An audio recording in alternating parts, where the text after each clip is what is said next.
una grata experiencia el poderles ver a través de este sistema, y aunque pues yo no les puedo ver, pero qué bueno tener este contacto a través de las redes sociales. Damos gracias a Dios por las redes sociales, aunque algunas veces también hemos tenido algún contratiempo con ellas.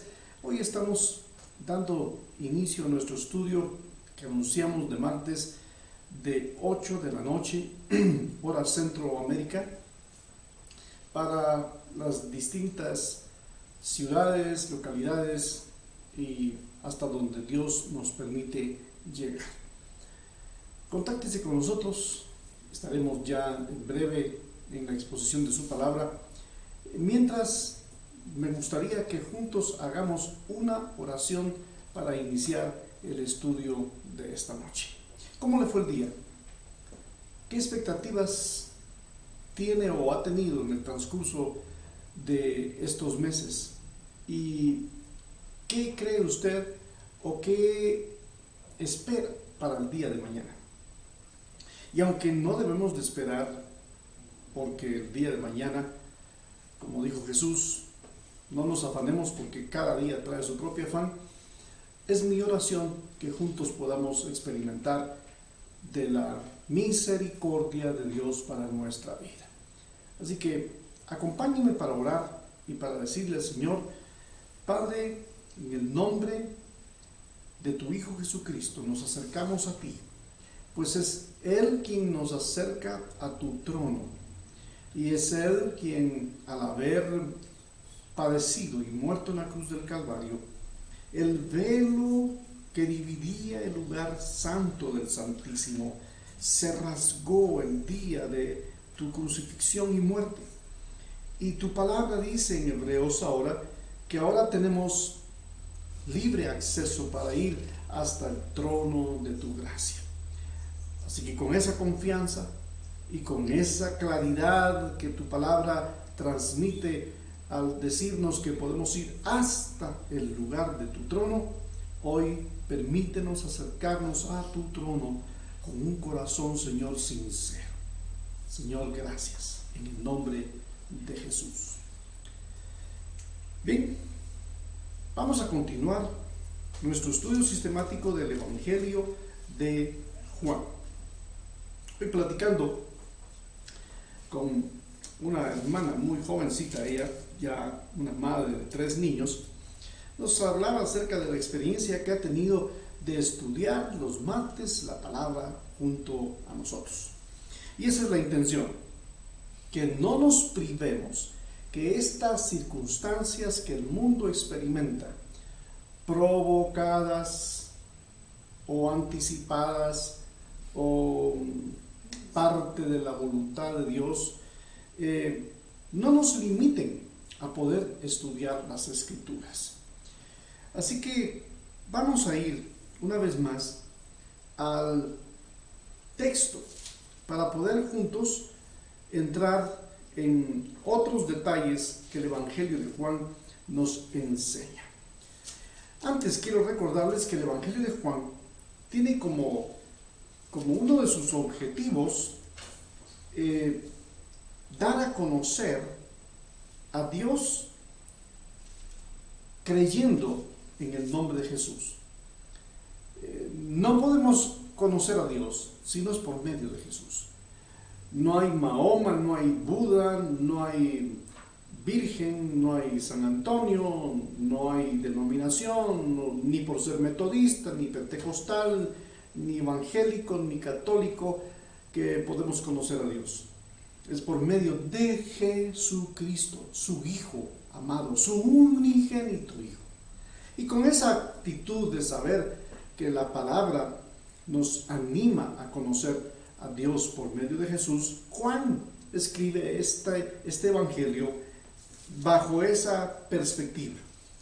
Él procura, en el escrito de Juan, a lo largo de lo que vamos a estudiar, él procura que nosotros realmente veamos que la redención humana, la salvación humana, el perdón de los pecados de la raza humana solo pueden ser por medio de Jesucristo a través de su vida, sacrificio, muerte y resurrección.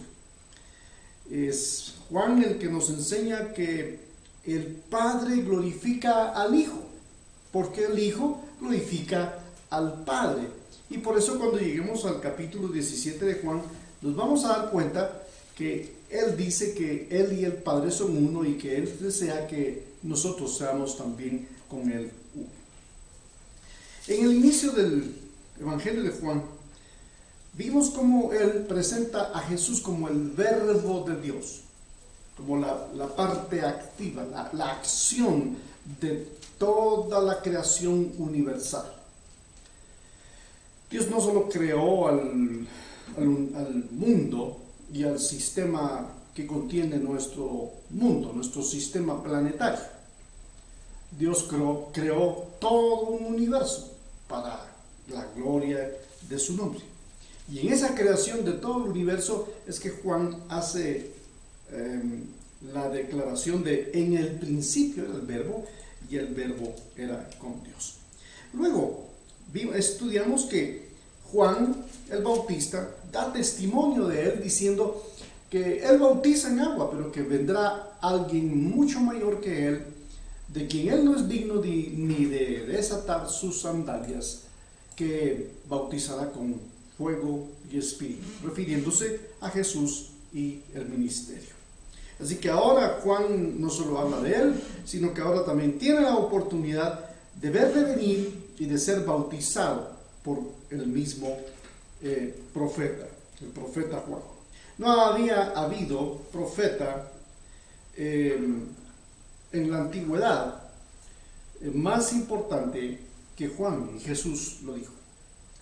Luego vimos que Juan declara que él no es el Mesías. Le preguntaron a Juan el Bautista, ¿eres tú al que esperamos? Él dijo, no. Él dijo, soy simplemente la voz de uno que clama en el desierto. Y él dice, vine para preparar el camino del Señor. Luego, Juan lo presenta ante todos los que están en el área del otro lado del Jordán, en Perea, y lo presenta como el Cordero de Dios que quita el pecado del mundo. Entramos al capítulo 2.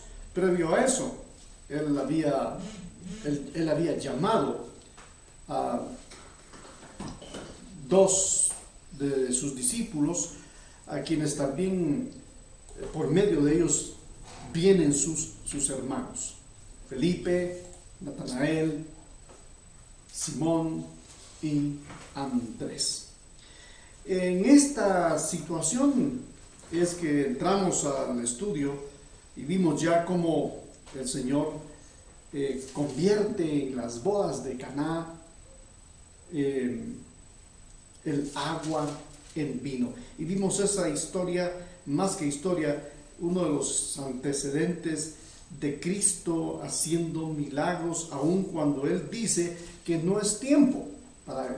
Pues, María le dice a los que están en la fiesta de esta boda, hagan lo que Él les diga.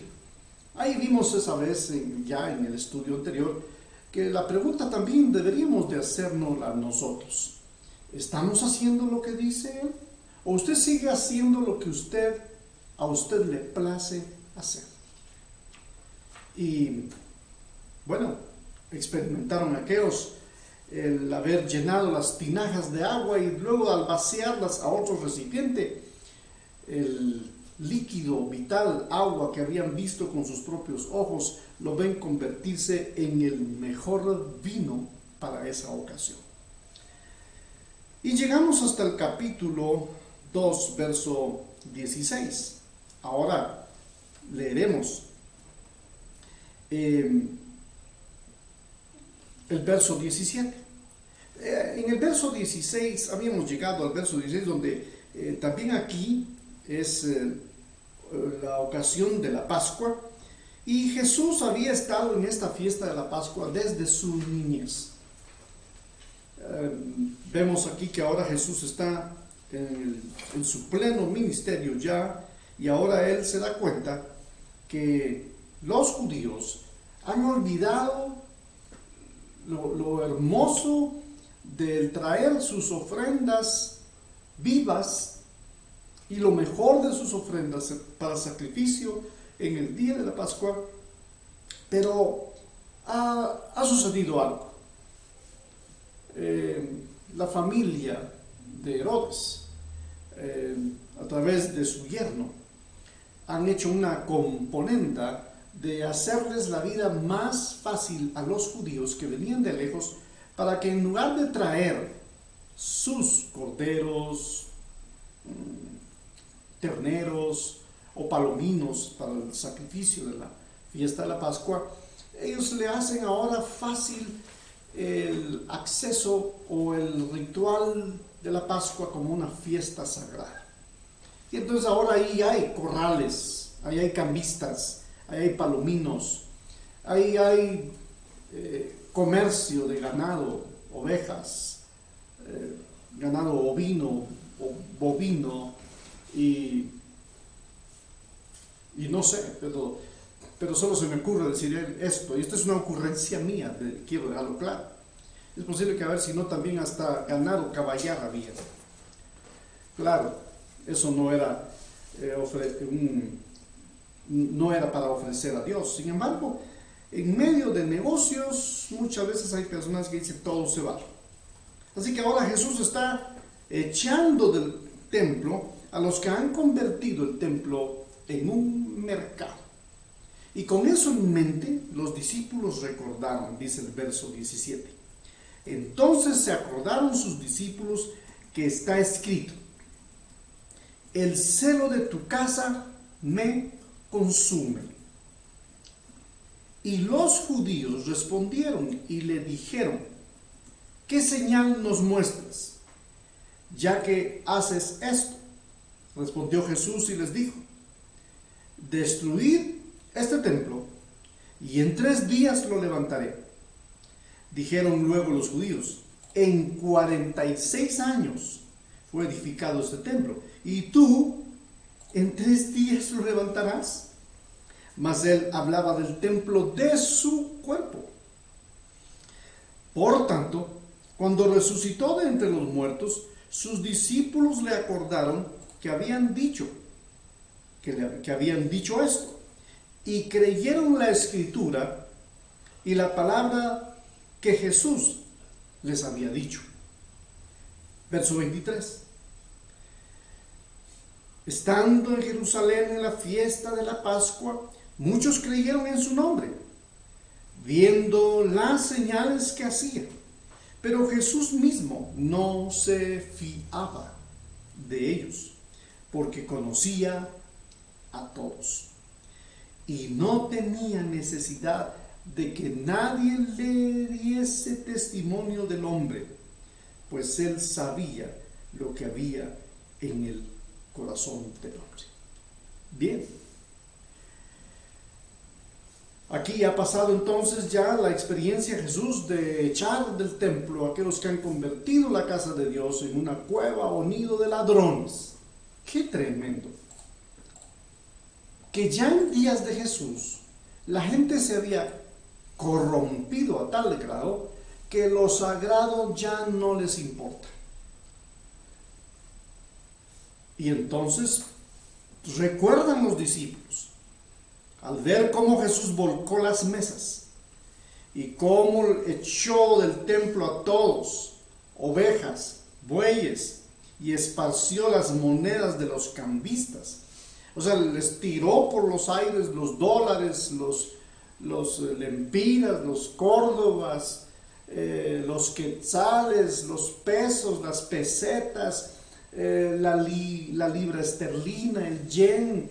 Tiró las monedas, tiró todo, porque él se da cuenta que han convertido la casa de Dios en un centro de cambio, en un centro de negocios, casi en un establo.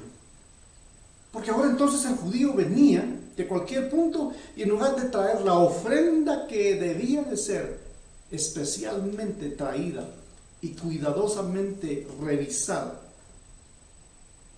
recuerden, Si era una oveja, tenía que ser la mejor de un año, sin defectos. Pero aquí posiblemente ya no se daba eso. Aquí no había ninguna revisión, como dirían las empresas de calidad, las empresas que hoy existen en el mundo y que tienen el cuidado de revisar sus productos. Y bueno, hay una revisión de calidad. Aquí no había revisión de calidad acerca de cómo huele el buey. Podían haber venido aquí bueyes cojos, ovejas ciegas, con garrapatas, palominos heridos, y no importaba. La idea era, aquí tienen una oveja a buen precio, y era, yo les doy lo que ustedes necesitan y no importa cómo. Y eso es lo que Jesús, porque si lo que allí estaba vendiéndose hubiera sido del agrado de Dios, Jesús lo hubiera notado. Pero Jesús se da cuenta que allí hay una componenda en donde el negocio, el dinero y la falta de la santidad o de lo sagrado, y que se ha vuelto inescrupuloso, Jesús lo denuncia, y haciendo un látigo, haciendo un azote, echó a todos los cambistas. Y los discípulos de inmediato recuerdan, se da cuenta cómo los discípulos conocían la Escritura. El judío no ignoraba la Escritura. Una de las cosas que tenemos que darnos cuenta es de que el judío conocía la Escritura. De hecho, el judío se congregaba semanalmente, por lo menos. Pero la Escritura no faltaba todos los días en sus vidas. Recuérdense que el gran Shema del judío era: y esta palabra que te intimo hoy, la repetirás a tus hijos y a los hijos de tus hijos cuando vayan en el camino, cuando se levanten, cuando se acuesten, la pondrás por señal entre sus ojos, en sus manos, en los postes, en los dinteles. Esta palabra que yo te intimo hoy, ¿a quién? A nosotros los padres. A nosotros los padres Dios nos ha dejado la tarea de enseñar la palabra. Por supuesto que hay casos en donde el papá es un padre presente, pero siempre ausente.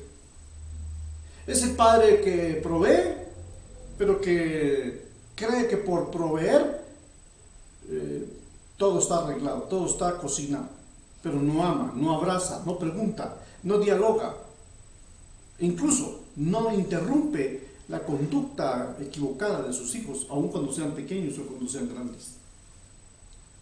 Era el gran Shema, algo que el judío recibió como un mandamiento al solo salir de Egipto, y Dios se los da como un mandamiento.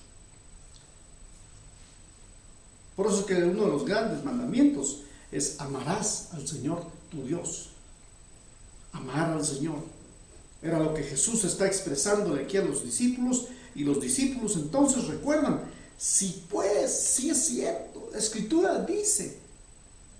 ¿No es cierto que hoy en día las personas que están atemorizadas en medio, todavía hay mucha gente atemorizada en medio de esta circunstancia de pandemia en el mundo? Algunas veces, después de tanto tiempo de pasar asustados o encerrados, viene el Espíritu Santo por su gracia y misericordia y nos recuerda la palabra en donde dice: no temáis, manada pequeña, porque a Dios le ha placido daros el reino. ¿A quién le ha placido Dios dar el reino? No las grandes manadas. Y Jesús es el que dice eso, no lo digo yo. Yo no estoy tratando de decir manada a nadie, sino Jesús dijo: no temáis, manada pequeña. ¿Y a quién se lo dice? A la iglesia. Y cuando le habla de manada, está hablando acerca de un grupo de ovejas. Nosotros somos ovejas del Señor, somos ovejas de su prado. Y al ser ovejas de su prado, Él tiene cuidado de nosotros, y Él velará por su pueblo que le ama, por su pueblo que se mantiene perseverante, por su pueblo que está más atento a su palabra que a las circunstancias que lo rodean. En nuestras ciudades, en nuestras naciones, en el continente siguen sucediendo cosas terribles. Y la gente sigue atenta a ese tipo de cosas terribles. Como que el saber que asesinaron, que asaltaron, que robaron, que que secuestraron, que violaron, eso le va a traer a usted fe. Eso no trae fe, eso trae duda, incertidumbre, trae cierta incluso esclavitud a las personas que se mantienen en eso.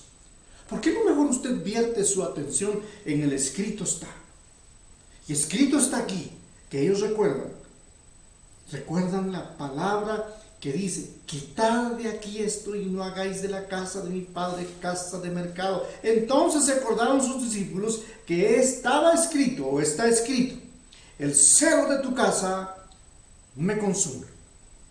Quiero aquí contarles, hemos pasado ya, para recordarles, 15 de marzo. Desde el 15 de marzo, al menos en nuestra nación, ya no tuvimos la oportunidad de congregarnos. Y se habló de una cuarentena. Y entonces estamos, marzo, y para hacerlo casi como mes judío, de 15 a 15, de marzo a abril, mayo, junio, julio, agosto, septiembre, octubre, noviembre. Y estamos entrando ya a diciembre. 9 meses de cuarentena. Suena hasta ridículo. Para muchos esto ya es la normalidad. Pero en la historia no había sucedido esto. Cuando pensamos, y yo estuve escuchando a un hermano dar una enseñanza, y no es el único, hay otros hermanos que al estar en la palabra, se detienen, el Espíritu Santo nos hace detenernos en concentrarnos en estas palabras sabias de Dios. El celo de tu casa me consume. Pero hay personas que lo que les consume es el celo de duda que tienen acerca de su esposo o de su esposa. El celo que tienen de aquel que acaba de ingresar a la empresa, pero que ascendió tan rápido. Y ese hombre o mujer diligente en la empresa provoca celo. Y la gente está más atenta de la envidia, del celo, de la crítica, que no es constructiva. De hecho, hay gente que dice que hay crítica constructiva y crítica destructiva. La crítica es crítica. Así que ahora viene el Señor y con la actitud, vean, detengámonos aquí otro instante. Con la actitud que Jesús tomó, tejer un azote y echar fuera a todos, tirar las mesas, tirar las monedas, y luego decir en tono amoroso pero firme. Porque uno puede ser muy tosco para hablar y eso puede hacer que no produzca ningún cambio. Pero si uno dice con firmeza y con amor las cosas que con convicción la Biblia nos enseña, tiene que haber un resultado. Y la actitud que Jesús tomó acerca de la casa del Señor hizo que ellos traigan a su mente la verdad de su palabra. Y no solo la atención de los discípulos, sino de los judíos que estaban alrededor. Porque dice en el verso 18, y respondieron. Y los judíos respondieron. O sea, accionaron. Vamos a ver cómo dice otra versión. Entonces los judíos respondieron. Reaccionaron, dice la Nueva Versión Internacional. Me gusta más eso. Reaccionaron preguntándole: ¿qué prueba nos das de tu autoridad para hacer lo que estás haciendo? La versión Dios habla hoy dice: ¿qué prueba nos das de la autoridad para hacer esto que te atreves a hacer? ¿Qué señal puedes mostrarnos, dice la Nueva Versión Internacional, para actuar como estás actuando? O para actuar de la manera en que lo estás haciendo. O sea, los judíos también se sorprendieron a ver que Jesús entró con un azote y volcó todo y echó fuera a todos. Y les dice: mi casa será llamada casa de oración, pero ustedes la han convertido en un mercado. Pongámoslo en ese término, que de hecho la Escritura así lo dice: en un mercado. Usted sabe que en un mercado hay de todo, hasta balanzas falsas, hasta producto descompuesto y se lo venden, hasta fechas caducadas, pero borradas, puesta nueva etiqueta y vuelta a vender. Eso es lo que sucede. No estoy aquí hablando mal de usted, hermana o hermano, o algunos de ustedes que tienen empresa o se dedican al negocio. No estoy hablando de usted, estoy hablando de la acción del corazón del hombre cuando no camina en integridad. Y cuando Jesús hace esto, produce una reacción en los judíos y le pregunta: ¿qué autoridades tienes tú para hacer esto? Dinos, ¿por qué haces esto? ¿Qué autoridad? ¿Quién te dio la autoridad para que hagas esto? ¿Qué señal nos puedes dar tú? Y Jesús responde, verso 19. Jesús les contestó: destruyan este templo y en 3 días volveré a levantarlo. Los judíos le dijeron: 46 años se trabajó en la construcción de este templo y tú en 3 días lo vas a levantar. Pero él no estaba hablando del templo que ahora él estaba limpiando, o que les estaba haciendo recordar que el templo era casa de oración, sino le está hablando ahora de él, de su cuerpo. Y si Jesús dice de él y de su cuerpo que es templo, también Pablo nos lo recuerda. Pablo nos lo recuerda cuando nos dice allá en 1 Corintios, capítulo 6, verso 19. Y lo voy a leer literalmente porque es interesante. Capítulo 6, verso 19 de 1 Corintios. ¿Qué nos dice? ¿O ignoráis que vuestro cuerpo es templo del Espíritu Santo, el cual está en vosotros, el cual tenéis de Dios? El cuerpo es dado por Dios, y que no sois vuestros, porque habéis sido comprados por precio. Glorificad pues a Dios en vuestro cuerpo y en vuestro espíritu, los cuales son de Dios. ¿Qué estamos haciendo nosotros con este templo? Yo también puedo decirles que no hice uso de mi cuerpo en algún momento antes de ser cristiano, y aún siendo cristiano también no hice un buen uso de mi cuerpo como templo del Espíritu Santo. Pero cuando esta verdad, guiado por el Espíritu Santo, Pablo dice: ¿o no sabéis, o no se acuerdan que nuestro cuerpo es templo del Espíritu Santo, el cual Dios lo dio? Y por eso es que también el apóstol Pablo dice que él también puede destruir este cuerpo. ¿Para quiénes? Para los que no lo saben administrar. Porque este cuerpo debe ser bien administrado.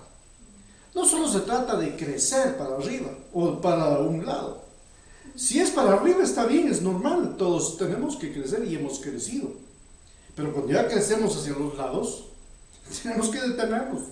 Tenemos que ser conscientes de que tiene que haber un límite, o que hay un desorden emocional o incluso mental, quizás aún el nervio hipogloso en nuestro sistema digestivo no está funcionando bien. El hipogloso es el que nos da la sensación de la saciedad o de la insaciedad. Estar saciados como estar insaciados. Y Dios nos dice que nuestro cuerpo es templo del Espíritu Santo. Así que Jesús toma el templo como un ejemplo de que si estaban utilizando el templo, que era sagrado para los judíos, ¿cómo entonces estaban utilizando su cuerpo como templo del Espíritu Santo? Y entonces Jesús usa el ejemplo, si puedo llamarle analogía, pero toma la figura literal o física del edificio del templo, y ahora viene y lo compara con él y les dice: destruyan este templo y en 3 días volveré a levantarlo. Y están hablando de él. Y los judíos le dijeron: Bueno, tú sabes cuánto, ¿sabes tú, Jesús, cuántos años llevó la construcción de este templo? Y él no estaba hablando del edificio. Cuando usted lea las Escrituras y llegue a la comprensión de que somos templo del Espíritu Santo, no está hablando de un templo de lo que tradicionalmente este mundo religioso nos hizo creer.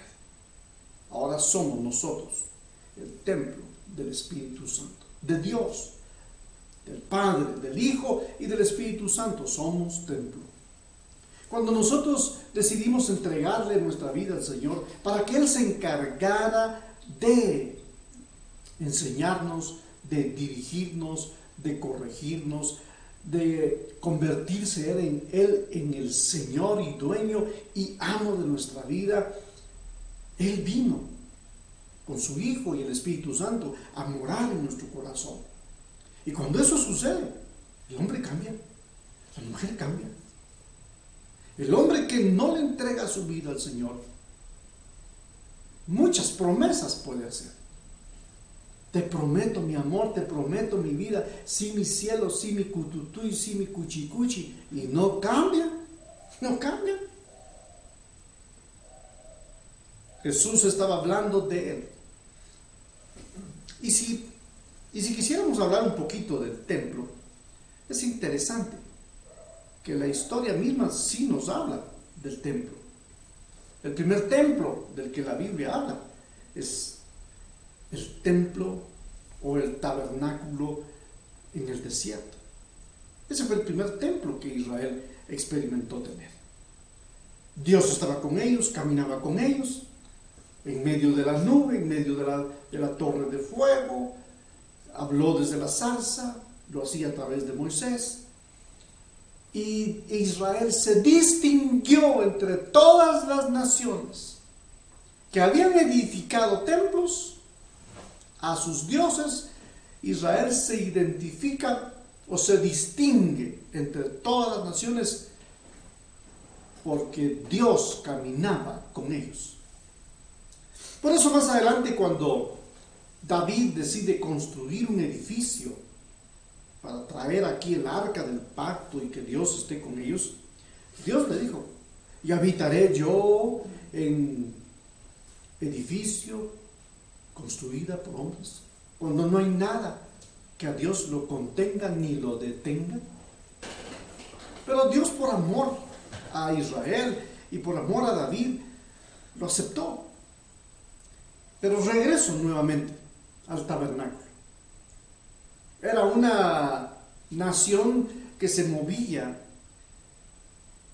como nómada.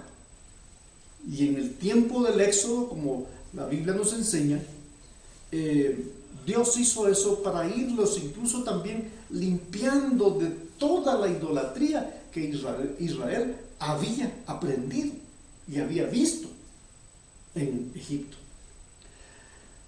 Así que permítame hacer una aplicación. Si esta pandemia ha servido o ha de servir,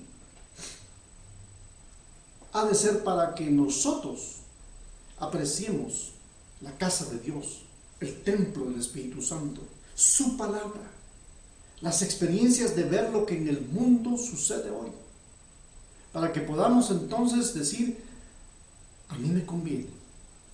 No reaccionar como los judíos que se preguntaban: ¿y quién es este hombre para que venga ahora y diga esto y esto y esto y danos una prueba?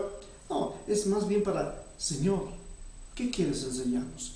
Antes de este estudio hice un tiempo de oración personal y le decía al Señor: Señor, haz un milagro en este mundo. Y creo que el milagro más grande que Dios sigue haciendo en este mundo es el mostrar a Jesús con un celo por su casa, con un celo por su pueblo. En este caso ahora su pueblo somos nosotros, la iglesia. Somos nosotros el pueblo amado de Dios. Así que, volviendo a la historia, la nación de Israel, que se remonta en la experiencia del tabernáculo desde el Éxodo, no escaparon de la idolatría. Y allí seguían practicando en el desierto, ya habiendo sido puestos en libertad. ¿Recuerda usted? Moisés sube a recibir las tablas de los mandamientos, y mientras Moisés estuvo en la presencia del Señor, el pueblo presionó, digámoslo así, permítame decir, presionaron para tener un ídolo. Y dieron de sus pertenencias, de lo que recibieron de los egipcios como su herencia, como la parte que les correspondía, como esclavos la pidieron y se las dieron. Dieron todo el oro que llevaban e hicieron un becerro de oro y lo empezaron a adorar. O sea, Israel no había dejado la idolatría. El entorno de la idolatría seguía siendo parte de la vida manifiesta de los judíos. Y por eso ahora Dios llama a Moisés para darle instrucciones. Y en esta nueva etapa, no solo trae los mandamientos, sino que también le llama para mostrarle cómo será el tabernáculo. Y le da a Moisés como un arquitecto a dibujar cómo sería el tabernáculo. Y usted ve desde el capítulo 23 de Éxodo cómo Moisés empieza a recibir del cielo mismo los planos de cómo hacer el tabernáculo. Esa no fue una idea del experto y estudioso Moisés, porque delante de Dios él se había convertido en un incapaz. Y a ese incapaz Dios lo dota de habilidades para dibujar los planos. O sea, el tabernáculo estaba en la presencia de Dios, está en la mente y en el corazón de Dios. Y vino Dios y se lo da a Moisés y le da instrucciones, y Moisés, fiel a lo que Dios le dice, escribe y posiblemente dibuja y hace también todo el plano del tabernáculo.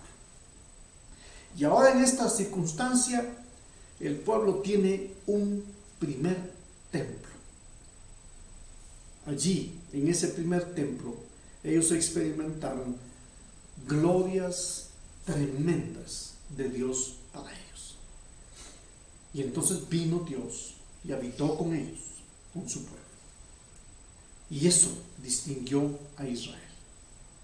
Posteriormente, David, cuando desea entonces construir templo, no lo pudo edificar él por causa de que había sido un hombre de guerra y había derramado sangre, y Dios no le permitiría a nadie construir con las manos manchadas en sangre.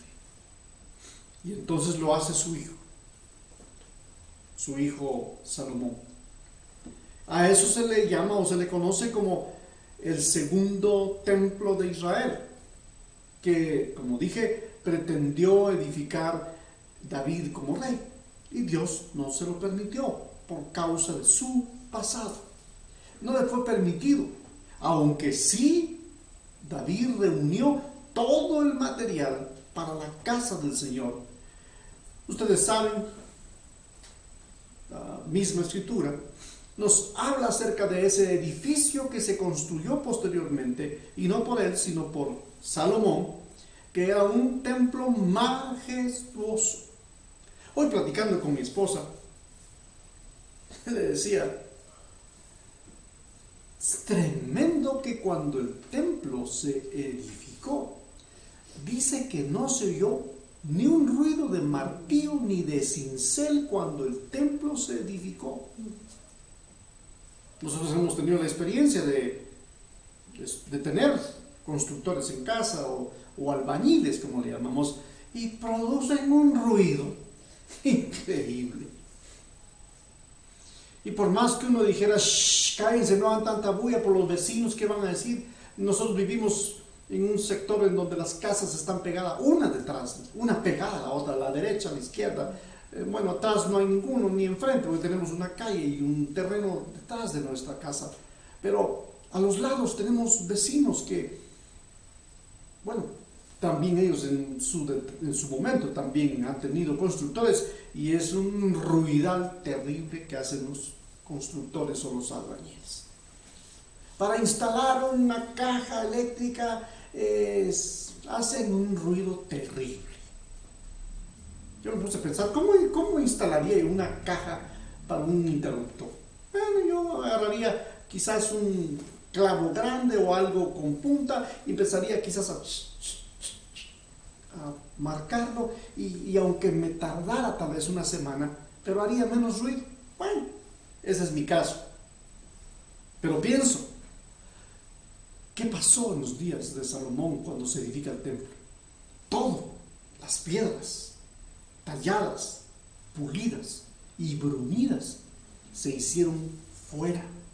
Allá el cantero cortó las piedras en la montaña, allá las pulió, porque habían piedras pulidas y bruñidas y pulidas. Y después de haber sido trabajadas en la montaña, fueron traídas a la ciudad para solo ponerlas, y no hubo ruido. Es la majestuosidad de la construcción. Pero luego el templo estaba forrado de oro, y no ha habido templo más espléndido en la historia de Israel que el templo de Salomón. Un diseño costoso. Más o menos fue edificado alrededor del año 1005 a.C. Y cuando se dedicó, los servicios para este templo dilataron 7 días, la fiesta de la consagración al templo. Es interesante que la Escritura dice, porque la gloria de Jehová había llenado la casa de Dios. Y ese es el celo que le consume a Jesús aquí en Juan. Pero también el templo majestuoso de Salomón fue profanado. La gloriosa preeminencia de esa espléndida estructura fue de muy breve duración. 34 años después de su dedicación, escasamente 5 años después de la muerte de Salomón, empezó a decaer. Y esa decadencia pronto se le iba a convertir en un despojo general. Finalmente se tornaron en una verdadera profanación. El templo fue profanado. Salomón se había desviado también al ir en pos de los ardides de mujeres paganas, idólatras, y su conducta, la conducta de Salomón, fue descarriada. Había provocado iniquidad en Israel. ¿No será que eso es lo que también el mundo está experimentando hoy? Que también puedan haber muchos líderes que han caído en la provocación de la ira de Dios por su iniquidad. El templo perdió su santidad. Dios se retiró de su presencia, del templo, apartó su presencia protectora de ese lugar, que ya no era santo. Hay 3 frases que en la Biblia están mencionadas, y las citaré brevemente. No les daré el capítulo ni el versículo, sino solo citaré que hay 3 formas de que el judío se refirió a la casa o al templo de Dios. El salmista dice que era la casa de Dios en el tiempo de los reyes, en el tiempo de las crónicas, en el tiempo de Samuel, en el tiempo de David, de Salomón. El templo era llamado casa de Dios, casa de oración, lugar santo. El salmista dice que era llamado sinagoga de Dios, o casa de Dios, o templo de Dios. Pero luego en el Evangelio de Mateo, esa misma casa de Dios, de la cual también el salmista habla, es descrita como sinagoga de ellos. O sea, no es casa de Dios. En tiempos de Jesús, las sinagogas es han pasado a ser propiedad de los hombres, porque dice sinagoga y estaba, dice, en la sinagoga de ellos. Dese cuenta, ya no es sinagoga de Dios, ya no es templo de Dios, ahora es sinagoga de ellos. Pero cuando vamos a Apocalipsis, solo les estoy dando esta idea y quiero dejarle la inquietud para que usted lo investigue. De todos modos yo se los daré próximamente. Pero luego Apocalipsis dice, ya no es casa de Dios, ya no es sinagoga de ellos, ahora es sinagoga de Satanás. Es tremendo.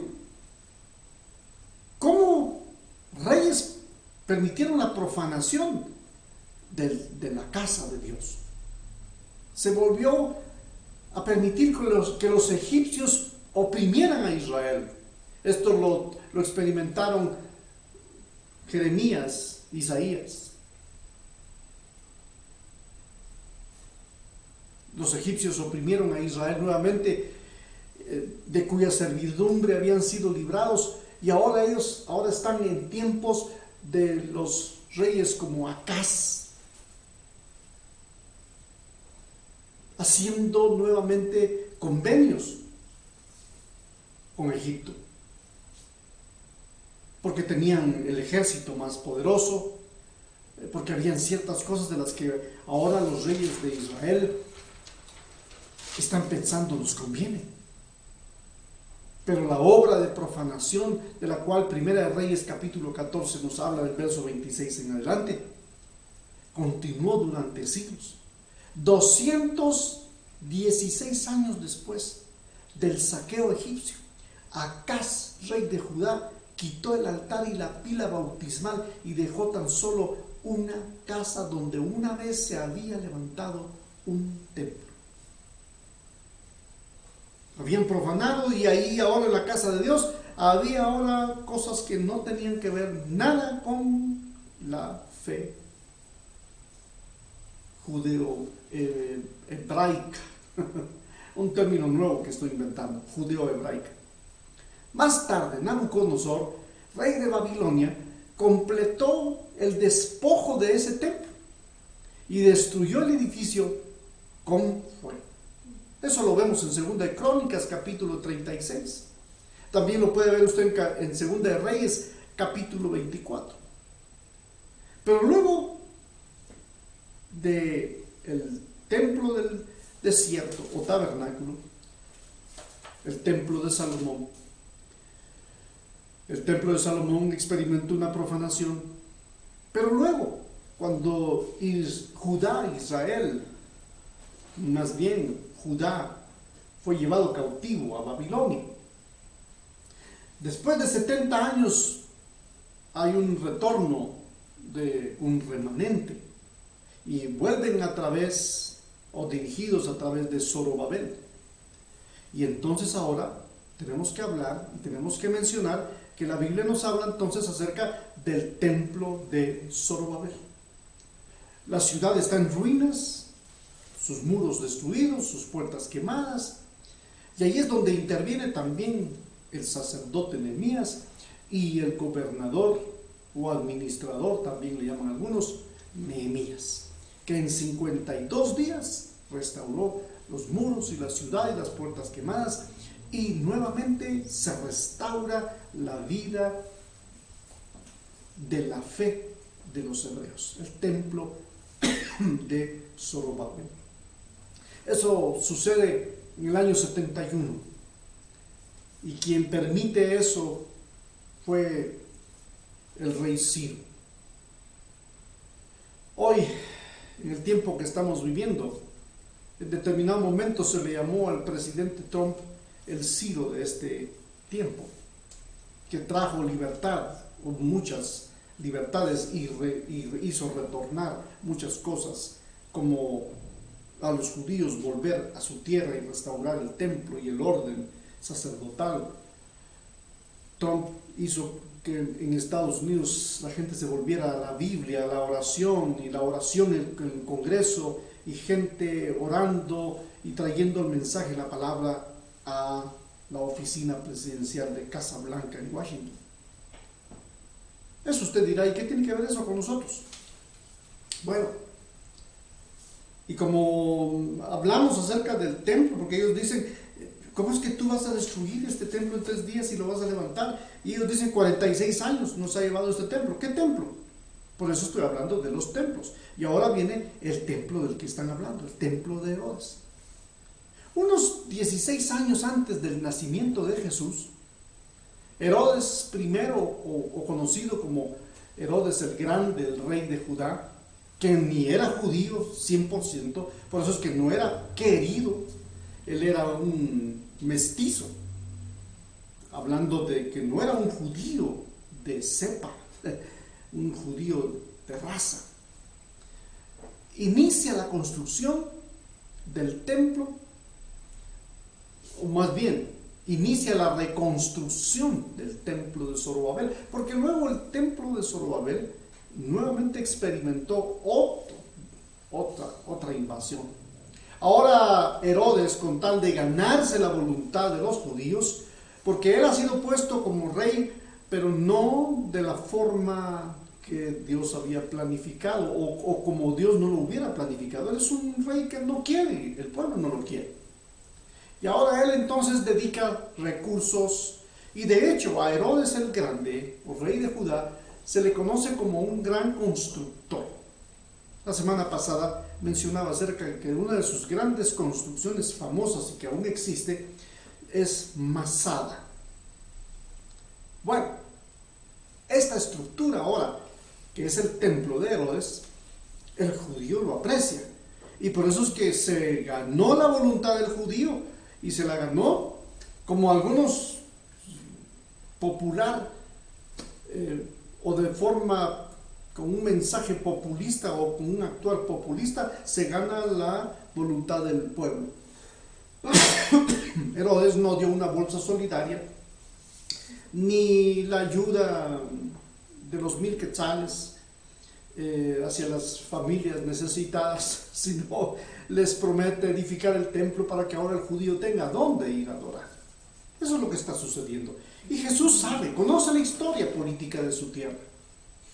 Y entonces pensaron que se refiere a ese templo que ha llevado años de construcción y de tratar de restaurarlo como originalmente era. Y entonces nuestro Señor había predicho la destrucción total del templo mientras aún vivía. En Mateo 24, en Marcos 13 y en Lucas 21, él profetiza que no quedaría piedra sobre piedra. Y él se refiere a lo que sucedería 70 años después de su resurrección y ascensión a la diestra del Padre. Y el templo fue completamente destruido, el templo de Jerusalén, a través de los romanos, bajo el mandato del capitán o general más experto en invasiones o en captura de ciudades, Tito, el general Tito. Y así podríamos hablar un poquito más acerca de esta historia, pero volvamos al texto, porque aunque ya hablamos un poquito del contexto del templo, ¿y cuál es el templo este? Es el templo de Herodes, pero ese templo es toda una historia desde días de Moisés.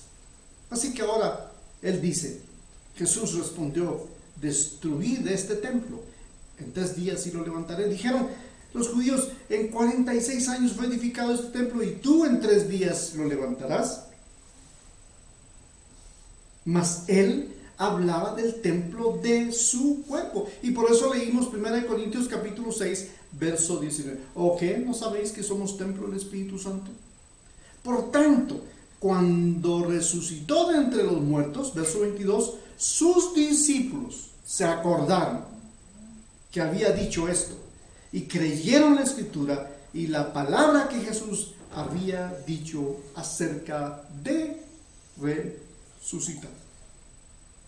Vayamos al verso 23 y voy finalizando.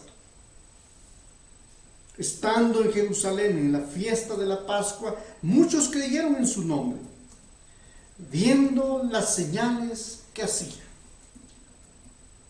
Hoy pareciera como que las señales ya no son necesarias, o incluso algunos piensan que las señales son las que deben de seguir a muchos ministros. Pero las señales solo son una evidencia de lo que el Señor puede hacer y son importantes para la vida nuestra como cristianos. Claro que sí. Por eso es que en el capítulo anterior Juan también testificó de lo que Jesús sabía. Y ahora Jesús está en escena. Y Él no solo acaba de convertir el agua en vino, ahora está en la acción de limpiar el templo. Y ahora la gente cree en Él, en la fiesta de la Pascua. Muchos creyeron en su nombre, viendo las señales que hacía. Ahora, por el otro lado también hubo gente que aunque Jesús hizo señales, no creyeron en Él. Hoy, aunque usted o yo seamos un testimonio vivo de lo que Dios ha hecho en nuestra vida, porque ha hecho milagros también en nuestra vida, yo soy un milagro en esta tierra. Soy la persona que, sin lugar a duda, y no lo digo para vanagloriarme, sino soy la persona que sin lugar a duda Dios usó en mi familia, por mi testimonio y por la experiencia que viví de haber sido rescatado de la misma muerte, posiblemente, casi de la misma muerte. El Señor usa mi vida, mi testimonio, mi fe, mi caminar como testimonio para mis padres y mis hermanos. Toda mi familia. A Dios sea la gloria, a Dios sea el honor. Hoy son creyentes. ¿Por qué? Porque también las evidencias de los milagros producen fe en el corazón de otras personas y deben de hacerlo. Pero Jesús mismo, aunque hacía milagros para que creyesen en Él, dice que no fiaba de ellos, porque conocía a todos. Si algo a Jesús no le sorprende, es lo que yo pienso. Él conoce mis pensamientos. El salmista dice allá en el Salmo 139 que antes que nosotros nos levantemos, Él ya conoce lo que nosotros pensamos. Y si nos escondemos, Él sabe dónde estamos. Y si pretendiésemos ir arriba, abajo o en las profundidades, Él sabe todo acerca de Él. Y Él no se fiaba de la gente porque conocía a todos. Él lo conoce a usted plenamente. Déjeme decirle a usted, Juan, Pedro, Pablo, Dios lo conoce bien, bien, bien. Y por más que usted quiera esconderse, no lo va a lograr. Y va a tener que caer rendido a los brazos de Jesús. Y más vale que lo haga pronto. Así que Él no se fiaba de ellos porque los conocía a todos. Y no tenía necesidad de que nadie le trajese el chisme de quién eran esos hombres. Jesús lo sabe todo. Él no estaba esperando que alguien venga a contarle. ¿Quién me pudiera decir algo acerca de Diego Estuardo? ¿Quién me pudiera traer algún recadito acerca de cómo es Él en lo privado? Dios lo sabe todo, todo acerca de los hombres y de las mujeres. Y no tiene necesidad que nadie le dé testimonio. Voy a ver cómo dice, termino. Y no tenía necesidad de que nadie le diese testimonio del hombre, pues Él sabía lo que había en el hombre. Y vamos a ver, o quiero ver las otras versiones para finalizar. Veamos cómo dice en las otras versiones. La que leí es Reina Valera. Hoy va a ser toda la enseñanza en Reina Valera, pero ahora voy a ver lo que dice. Y no tenía, vamos a ver, desde el 24. En la Biblia de las Américas dice, pero Jesús, por su parte, no confiaba en ellos, porque conocía a todos. En otra versión, que es la Nueva Versión Internacional, dice, en cambio Jesús no les creía porque los conocía bien. En la versión Dios habla hoy, dice, pero Jesús no confiaba en ellos porque los conocía de antemano a todos. Verso 25. Dice la Reina Valera, y no tenía necesidad de que nadie le diese testimonio del hombre, pues Él sabía lo que había en el hombre. Y cuando habla acerca de lo que había en el hombre, se está refiriendo a lo que hay en el interior del corazón de los hombres. Dice la Biblia de las Américas: y no tenía necesidad de que nadie le diera testimonio del hombre, pues él sabía lo que había. La versión de la Biblia de las Américas es muy similar a la Reina Valera, pero la nueva versión dice: no necesitaba que nadie le informara nada acerca de la gente, pues él los conoce interiormente como seres humanos. Así es Dios, nos conoce interiormente y no necesita que nadie le traiga información. Dios te trae información acerca de Juanita. Él no necesita que nosotros le llevemos información de Juanita. Él conoce a Juanita y conoce a todas las Juanitas que hay y han habido y habrán en el mundo. Porque ¿cuántas Juanitas hay en el mundo? ¿Cuántas? Dios no diría: ¿qué Juanita vos? ¿De qué información, de qué Juanita me traes? Juanita la que baila, Juanita la que brinca, Juanita la chismosa. Él conoce a todas y conoce a todos los Pedros. No necesita que nadie le informe acerca de nada, pues él conoce el interior humano.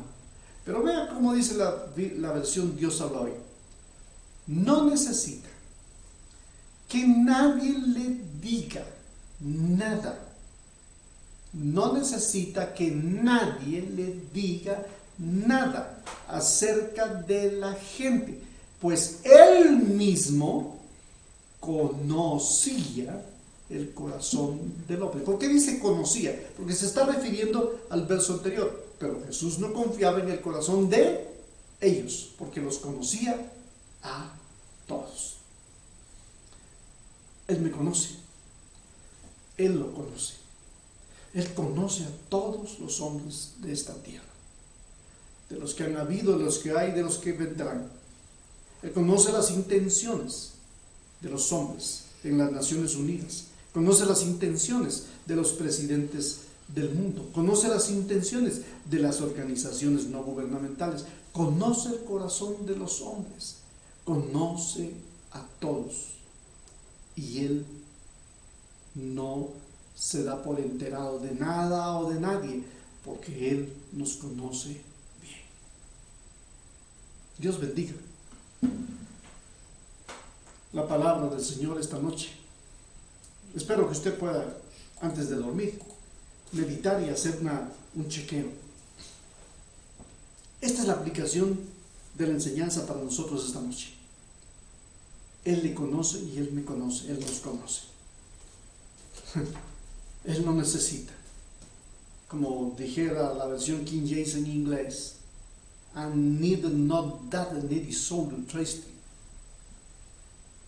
Él no necesita a nadie que le dé testimonio del hombre, pues Él mismo conoce su corazón y el mío. Él sabe, Él conoce, Él es Dios, y ante su presencia estamos hoy. Deseo que el Señor añada bendición de su palabra sobre su vida y su corazón, y que juntos podamos decirle: Señor, ayúdame a conocerme a mí mismo para poderme acercar a ti confiadamente cada día más. Nos vemos la próxima semana a partir de las 8 en punto. Bendiciones.